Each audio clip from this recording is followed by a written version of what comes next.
On vous souhaite la bienvenue à ériclatour.com. Dans quelques instants, on reçoit les organisateurs du Salon Commerce et Services du Haut-Richelieu qui va se tenir pour une 6e édition les 17 et 18 octobre dans la cafétéria de la Polyvalente Armand-Racicot. Donc, on est déjà en préparation. Il y a déjà la moitié des kiosques qui sont réservés, donc il en reste encore une vingtaine de disponibles. C'est organisé par le regroupement des travailleurs autonomes du Haut-Richelieu et le réseau des femmes d'action du Haut-Richelieu. Bref, restez là. Mais d'abord, parlons de la Fête du Canada qui se tient à Saint-Jean pour une 15e année, le mardi 30 juin et le mercredi 1er juillet. Il y a des artistes intéressants au programme. Il y a aussi des feux d'artifice. Vous allez voir pourquoi. On en discute avec le président des fêtes, Joseph Coury.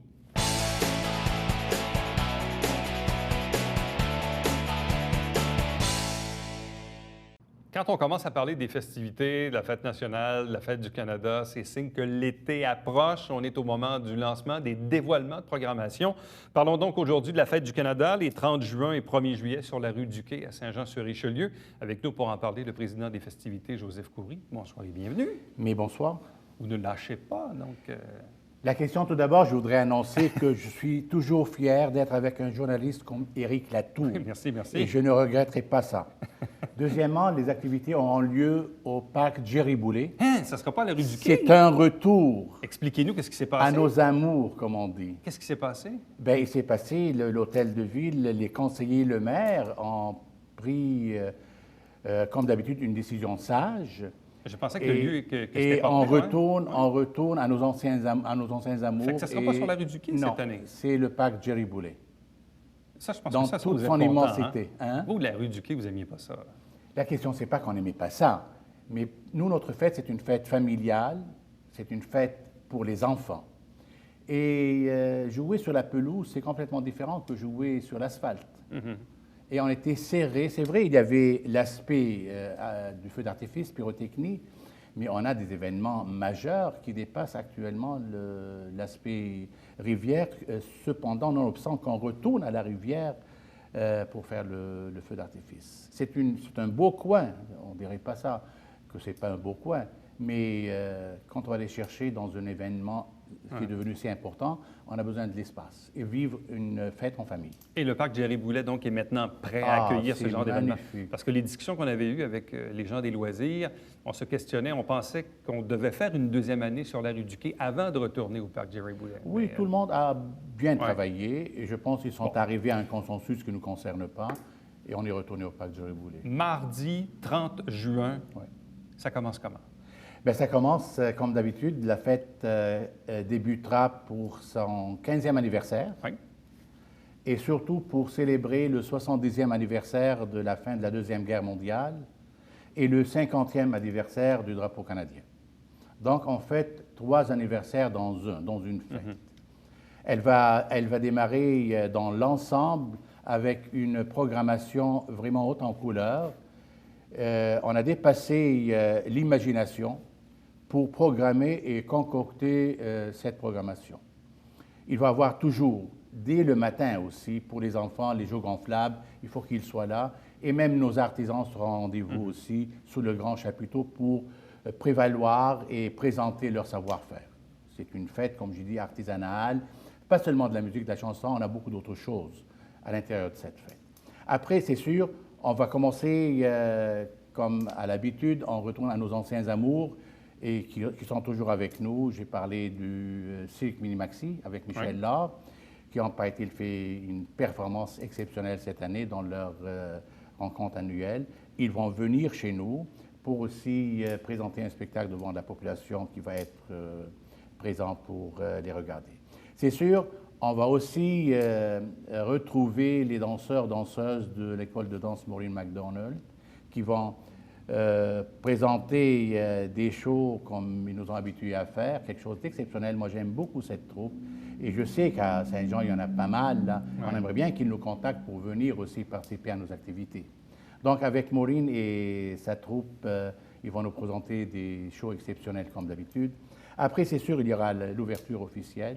L'ouverture officielle, pour nous, cette année, aura une signification assez importante parce qu'elle sera suivie le lendemain avec la cérémonie protocolaire et l'hommage au drapeau.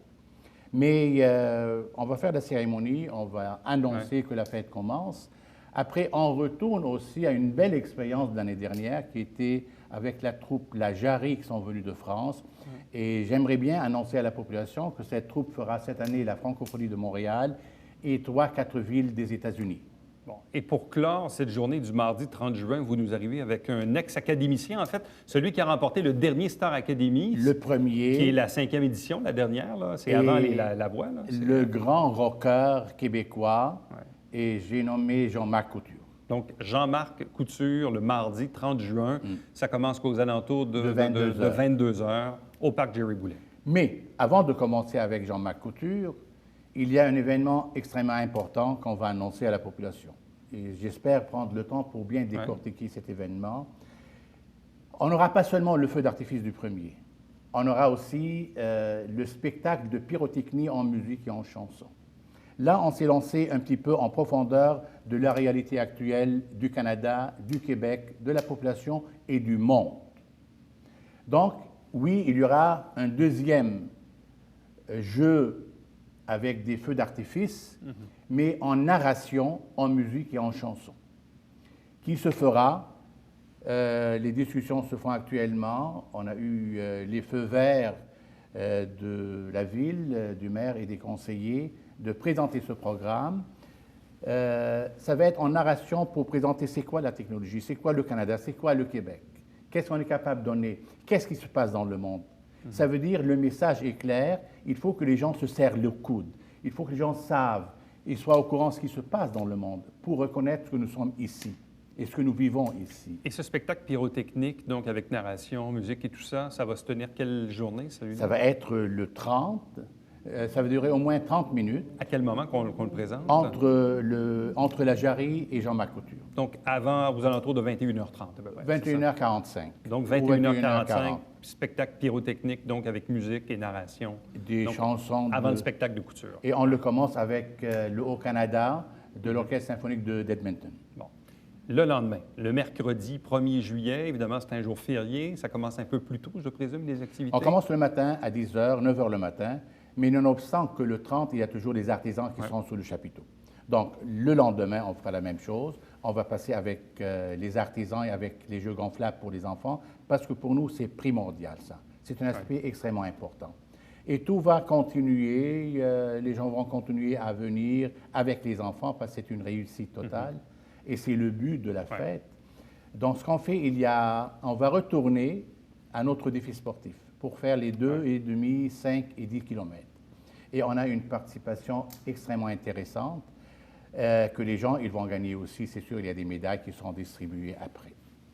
Mais aussi, on est retourné au parc avec nos anciens amours. On aura le cochon brisé, la belle rencontre de cochons brisés. Et c'est sûr, les gens ont beaucoup aimé ça. Le fait qu'on est retourné au parc Laurier, donc on a l'espace pour faire ça. Ouais. Et là, j'aimerais bien mentionner quelque chose. On a une collaboration étroite, ça c'est à mentionner ça, de la compagnie Tremcar qui va nous aider avec son citerne, barbecue citerne, et ça va nous aider énormément pour aller de l'avant et servir la population rapidement. Là, on a parlé un petit peu de ce qui est social, de ce qui est familial, de ce qui est communautaire. Donc, le cochon brisé, le repas communautaire va durer au moins 2 heures. C'est sûr, là, on va aller dans le spectacle. On va tourner dans la formule du rock. Il y a un groupe qui s'appelle Cavalca, qui va venir de chez nous. Il y a des gens qui sont de chez nous et les autres de la prairie, et qui vont nous jouer un spectacle d'1 heure à peu près, qui s'annonce exceptionnel. Là, après ce spectacle, après la cérémonie protocolaire, là, il y aura l'engagement d'un aspect nouveau. On va ramasser la jeunesse québécoise, canadienne et joannaise et les vétérans avec la Légion royale canadienne. Et il y aura Michel Denis, le parachutiste en chef, je dirais, au Canada, qui fera un saut, et je voudrais l'expliquer à la population, qui sera programmé et synchronisé entre les 4000 ou 5000 pieds et la Terre. C'est qu'il y a une jeunesse qui va commencer à entonner le Haut-Canada, une dizaine de jeunes, et qui vont monter sur la scène, qui seront attendus par les vétérans, Et il sera arrivé à moitié de son saut.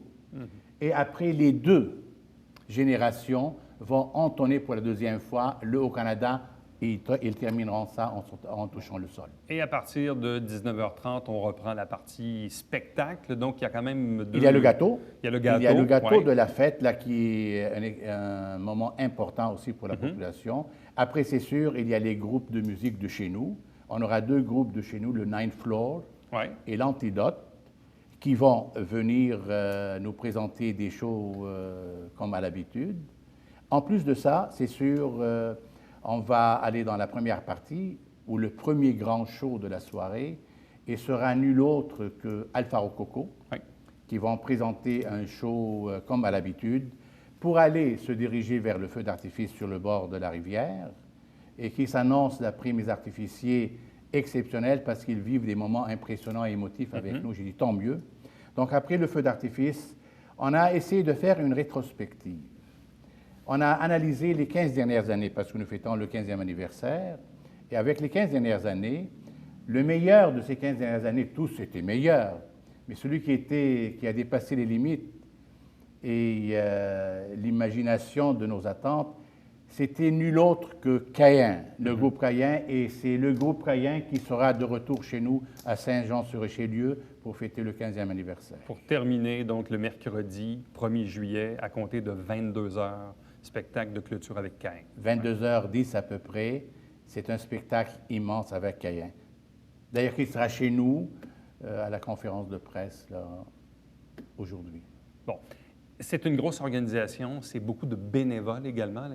Il faut être de près pour le constater. Donc, parlez-nous un peu de votre équipe de bénévoles qui vous aide à organiser là, ces festivités. Je vais laisser ça pour la fin pour remercier ces bénévoles. L'année dernière, on a eu autour de 110 bénévoles. D'ailleurs, on a fait la soirée des bénévoles il y a un mois. Il y avait autour de 75 à peu près qui sont venus.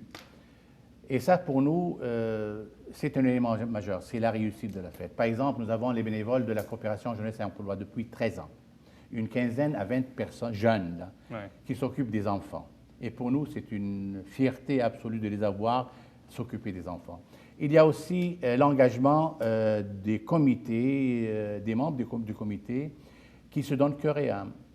Et à date, malgré le maigre budget que nous avons, que tout le monde le sait, vous savez, notre budget qu'on reçoit du gouvernement fédéral, c'est 47 000 $. De la ville de Saint-Jean, 10 000 $, ça donne 57 000 $. Et nous, quand on paye l'artiste du premier, la Saint-Son-Lumière et le feu d'artifice, on n'a plus d'argent. Mais cette ténacité, cette persévérance de nos bénévoles nous donne ces résultats. Donc, à noter cette année, Fête du Canada, donc 15e anniversaire à Saint-Jean-sur-Richelieu. Faites attention, donc cette année, ça ne sera pas sur la rue du Quai, mais bien au parc Jerry Boulet. Pour les gens qui ne le sauraient pas, c'est tout juste à côté du Nautique, ici, dans le vieux Saint-Jean. Donc, c'est l'endroit où on a tout rénové l'entrée sud l'an dernier. Donc, le mardi 30 juin, spectacle pyrotechnique, 21h45, suivi de Jean-Marc Couture, le gagnant de la dernière édition de Star Academy. Ça fait déjà quelques années. Et puis, le lendemain, le mercredi 1er juillet, donc plusieurs activités en cours de journée, fête familiale, évidemment, mais suivi, entre autres, de Alpha Rococo et de Caïn en fin de journée et d'un autre feu d'artifice. Donc, Joseph Coury, merci beaucoup. Félicitations encore une fois, puis bonne chance avec l'organisation. Bien, merci beaucoup. Merci. Restez avec nous, puisqu'au retour, on vous parle déjà du Salon Commerce et Services qui va se tenir au mois d'octobre prochain.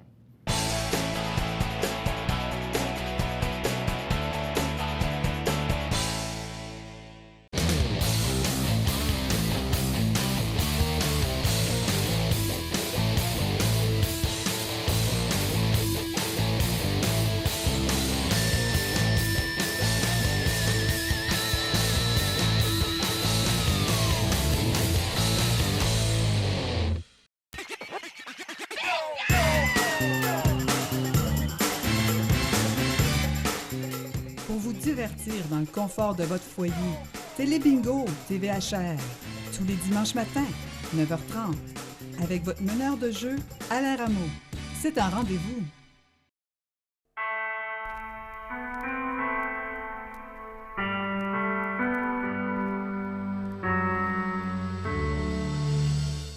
Coulisses Bêta, version 3.0, jeudi, 19h.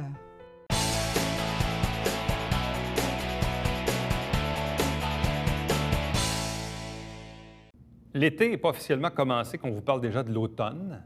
Oui, on vous parle de l'automne. On vous parle du mois d'octobre, le 17 et le 18, à la Polyvalente Armand-Racicot, pour la tenue du Salon Commerce et Services dans le Haut-Richelieu. 3 invités pour en parler. D'abord, le président du Regroupement des travailleurs autonomes, Christian Haché. Bonsoir. Bonsoir. Élise Martinez-Rességuier, qui est présidente du Réseau des femmes d'action du Haut-Richelieu. Bonsoir. Bonsoir. De même que Luc Veillette, qui cette année est le coordonnateur du Salon Commerce et Services. Bonsoir et bienvenue. Bonsoir, Éric. L'automne, déjà? Eh oui.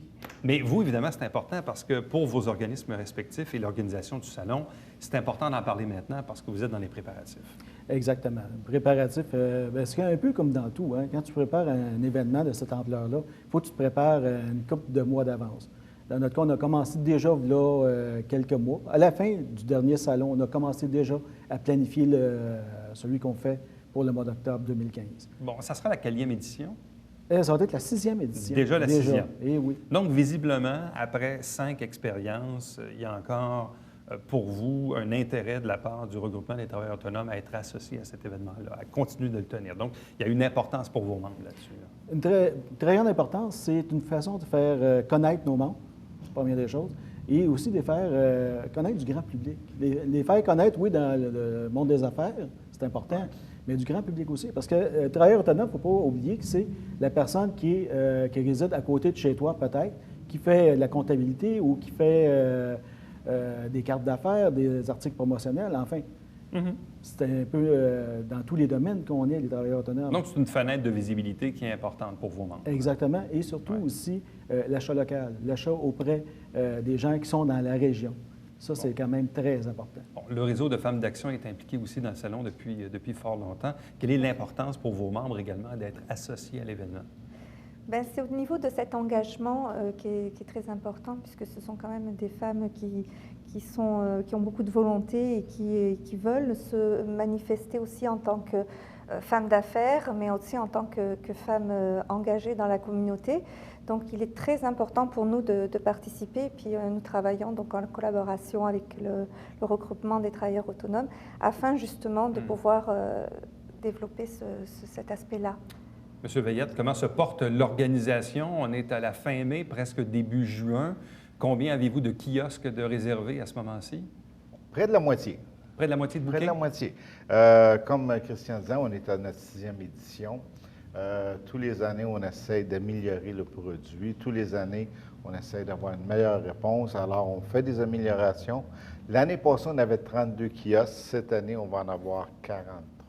43. Donc, vous augmentez l'espace? On augmente l'espace. Alors, en plus de prendre l'espace cafétéria, à la polyvalente. À la polyvalente, toujours. On va prendre une partie de l'espace dans ce qu'on appelle le vestiaire des filles, qui était l'auditorium l'année passée. On réduit la grandeur de l'auditorium pour le rendre plus convivial. Et on va rajouter l'aspect aussi croque-monsieur ou casse-croûte, qui va pouvoir donner une chance aux gens aussi de pouvoir manger, prendre un café, discuter, de voir un peu plus ce qui se passe. Bon, donc si on en est à la 6e édition, déjà la moitié des kiosques de bouquets, vous augmentez d'à peu près 10 kiosques l'espace que vous allez avoir en visibilité. C'est donc, comme je le disais d'entrée de jeu tantôt, il y a un besoin, les membres en redemandent. Je sais qu'il y a eu, puis c'est normal aussi, quand on a ce genre d'événement-là, il y a toujours un peu essai et erreur. On essaie des formules, on essaie des lieux, on essaie des dates aussi. C'est jamais simple de trouver la bonne place, puis les bonnes dates, puis c'est pas facile, ça, M. Veillette. Oui, c'est ça. Tu regardes, Christian et moi, c'est notre bébé. Il y a 6 ans qu'on a eu cette idée de fou-là, qu'on a parti ça. La première année, on a fait ça à 2. C'est 2 fous-là qui ont parti, puis qui ont tout fait en 6 mois. Aujourd'hui, on essaie de se donner 1 an. Puis comme tu sais, 1 an, c'est pas trop. Ouais. Fait que déjà, il faut quasiment déjà commencer à penser à l'édition 2016 pour savoir on la fait où, on fait ça comment, c'est qui qu'on implique, c'est qui nos partenaires, parce que c'est aussi une question de financement. Puis aujourd'hui, on en parle tout le temps, c'est l'argent, elle vient de où? Ouais. Alors, le salon, c'est un budget d'au-dessus de 12 000 juste pour l'événement. Et c'est un organisme à but non lucratif. Ouais, alors, tous les profits, il faut en générer pour pouvoir aider un organisme local. Cette année, c'est la porte ouverte. Qui est un groupe en alphabétisation dans la région. Ouais. Et c'est un groupe qui est sous-financé. tous les années, on a toujours supporté un organisme local. Et ça a toujours été pour des organismes non financiers. Et aussi, comme Christian disait, c'est qu'on essaie de développer le marché local. C'est pour le travailleur autonome. La prémisse du salon, c'est qu'est-ce qu'on peut faire pour faire connaître nos gens. Tout à fait. Est-ce qu'on a maintenant la bonne formule, c'est-à-dire l'emplacement de la cafétéria, de la polyvalente, qui s'avère le bon endroit au niveau de l'espace, le coût, stationnement, proximité, tout ça? Le choix des dates, là, vous êtes toujours au 17-18 octobre. Vous avez déjà été plus tard, je pense, aussi dans la saison. Donc là, donc visiblement, c'est le meilleur des mondes, ça, le 17-18 octobre à la polyvalente? Exactement, oui. C'est, oui, les meilleures dates qu'on a vues jusqu'à présent. C'est, comme tu disais, la 6e édition. On a essayé au mois de novembre, ça n'a pas fonctionné. L'autre chose, l'endroit aussi, polyvalente, a donné des très bons résultats. L'année passée, on a eu de bons résultats. On a eu du monde qui sont venus nous voir, qui sont venus nous rencontrer. Et surtout, ce qui était vraiment intéressant, c'est que les gens prenaient la peine d'arrêter à chaque kiosque pour jaser avec les gens, jaser avec les travailleurs autonomes. C'est sûr qu'on a fait un passeport qui a aidé un peu.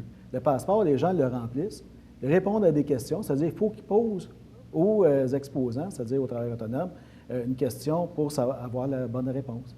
Puis un coup qu'ils ont finalisé le passeport, il y a pour, si je me rappelle bien, c'est 3 500 $ de prix qui va être tiré pendant le salon.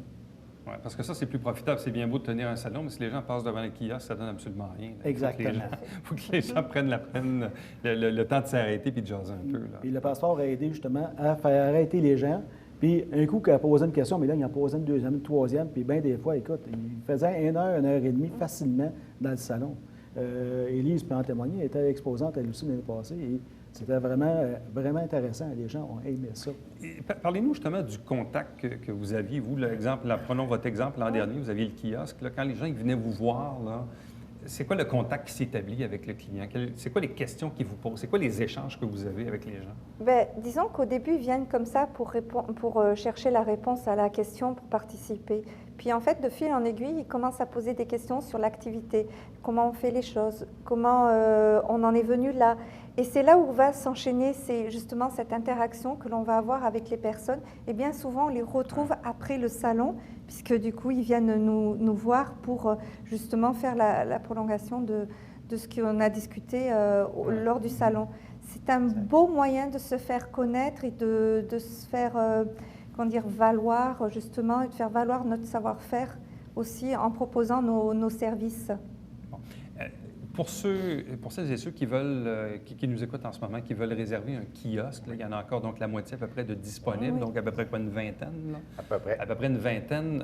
C'est quoi les modalités? Comment ça fonctionne si on veut réserver un kiosque? Alors, on a notre site web, salon. Qui a été revampé beaucoup. Là. Je l'ai regardé aujourd'hui, il est très joli. Salon.qc.com. Alors, vous allez sur le site, vous avez toutes les informations. Vous pouvez aller chercher le formulaire. Vous devez nous contacter personnellement. Alors, c'est Christian puis Joanne qui s'occupent de recevoir les applicants. Parce qu'il faut être travailleur autonome. Oui, c'est le critère numéro 1. C'est le critère numéro 1 et local. Alors, c'est quelqu'un qui arrive de Deux-Montagnes puis qui veut prendre un kiosque. Il y en a qui s'essaient des fois? Oui. Ah oui? Je dirais qu'il y a même des multinationales qui essayent de prendre des kiosques pour promouvoir leurs produits. OK. Donc, ça serait facile de les accepter pour faire des sous, là, pour... oui, mais ça va donner quoi? Tu sais, d'aller chercher un Walmart, un Costco ou whatever qui viendrait chez nous, c'est quoi? C'est de dire, tous nos petites boutiques, tous nos travailleurs autonomes, on leur dit, non, vous ne comptez plus, nous autres, c'est le gros qui vient payer. Non, c'est pas ça le but. C'est de promouvoir la qualité du produit. Faire connaître c'est qui votre voisin. Combien de fois qu'on a besoin de quelqu'un, tu cherches quelque chose pour une clôture. Tu fais clôture, tu trouves quelqu'un à Brossard, tu trouves quelqu'un à Granby. Ah, je suis dans la région. Un des membres qui fait la plus belle clôture avec le meilleur service, puis il est local. Puis il ne sauvera pas, lui, c'est ton voisin. Tu sais, tu peux l'appeler, tu peux même traverser le bord de la rue et aller le voir. C'est ça qu'on veut faire savoir, qu'on veut faire connaître. Donc, pour information, www.salon.qc.com. Donc, si vous désirez être un exposant, donc critère numéro 1, être travailleur autonome, critère numéro 2, être dans la région. Probablement, il y a dans ces gens-là déjà des membres des travailleurs autonomes du Richelieu ou du réseau de femmes d'action du Richelieu. D'ailleurs, les membres ont le privilège jusqu'au 30 juin de pouvoir réserver. Pour réserver, il faut être membre d'un des deux organismes avant le 30 juin. À partir du 1er juillet, les non-membres qui rencontreront les critères pourront louer. À vous trois, merci infiniment et bonne chance dans l'organisation du salon. Puis on se reverra de l'autre côté à l'automne pour en discuter. On apprécie bien. Merci. Merci beaucoup. Restez avec nous. Au retour, on vous présente le Babia quotidien.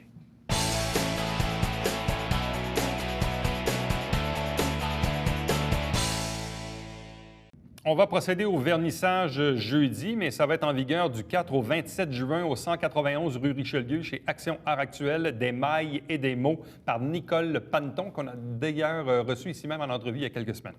À chaque semaine, on vous présente des extraits du Conseil de ville. L'émission s'appelle Saint-Jean-sur-Richelieu. Vous avez la grille horaire à l'écran. Ne manquez pas également le Télé-Bingo. Il en reste quelques-uns avant la pause estivale, d'ici la fête nationale. Donc, c'est le Télé-Bingo tous les dimanches matin, 9h30 en direct, 3 500 $ en prix. Carte pleine qui est à 2 000. Il y a 30 dépositaires dans la région pour acheter vos livrets, pour avoir la liste tvhr9.com au 358-1912. Également, vous dire que la télévision du Richelieu est située en plein cœur du Vieux-Saint-Jean au 145 Richelieu. Vous avez les coordonnées pour me joindre directement par courriel Éric Lato en un mot à commercial-tvhr9.com. Je vous invite également à visiter notre site Internet parce que si vous avez manqué des émissions, vous pouvez les revoir. C'est en format YouTube, donc c'est disponible sur tous vos appareils et tablettes et téléphones. Également, vous dire que vous pouvez nous aimer et nous suivre sur Facebook et sur Twitter. Et l'émission que vous regardez en ce moment est diffusée tous les jours de la semaine, lundi au vendredi, 10h, 17h, 23h, 1h30 la nuit. Et on est en rappel le dimanche entre 16 et 18h30. Prochain rendez-vous, demain. Bye-bye.